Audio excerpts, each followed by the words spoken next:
વડોદરાના રાજમહેલ gate number 4 પાસે મગરની લટાર કે જ્યાં કમ્પાઉન્ડમાં 8 ફૂટનો મગર દેખાતા ફફડાટ ફેલાઈ ગયો।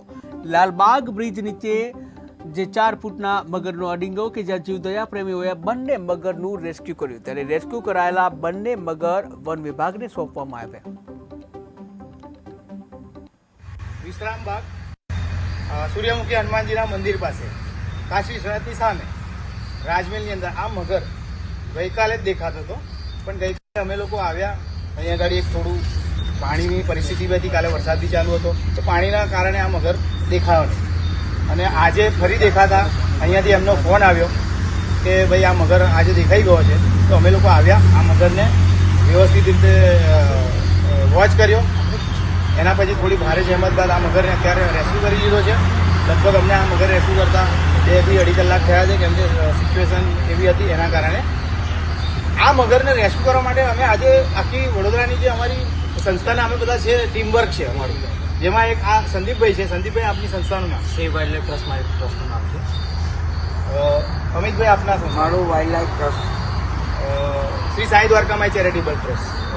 એમની જોડે અમારી આ બધા જે અમારા ફાઇટરો છે, જે અમારા વોલેન્ટિયરો છે, એ બધાના અને અમારી સંસ્થાઓના ખાસ કોર્ડિનેશનથી અમે આ મગર 8 ફૂટનો મગર છે એને સારી રીતે રેસ્ક્યુ કર્યો છે। અને આ એક બચ્ચું આ મગરને જ્યારે રેસ્ક્યુ કરતા હતા એ દરમિયાન એક ભાઈ આવ્યા અહીંયા સિક્યુરિટીના ફ્રેન્ડ, તો એક મગર રોડ પર દોડી રહ્યો છે બ્રિજ નીચે, એટલે અમે તરત જ ત્યાં અડધી ટીમ ગઈ અને આ મગરને ત્યાંથી સારી રીતે નાનું બચ્ચું છે એને બી સુરક્ષિત કરી દીધું। આ 4 ફૂટનો છે। અત્યારે વડોદરાની અંદર પાછું પાણી જે લેવલના કારણે આ મગરો થોડા શિફ્ટ થઈ ગયા છે, ઓવરફ્લોના કારણે, કેમ કે એમના નિવાસસ્થાન બદલાઈ જતા હોય છે।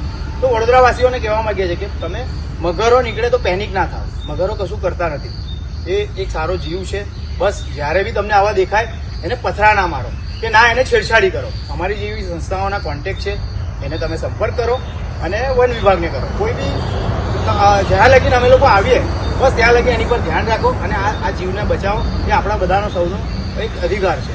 અને આપણા માટે એક વડોદરામાં જેમ કહીએ છીએ કે આપણા દુનિયાની અંદર આપણે આ જે મગરોને આપણે બચાવી રહ્યા છે, લોકો પેનિક થાય છે, પેનિક થવાની કોઈ જરૂર નથી। આ જીવ તમને કોઈ દિવસ હાનિ કરતા નથી, બસ એને સારી રીતે રેસ્ક્યુ કરવા બસ અમારી જેવી સંસ્થાઓને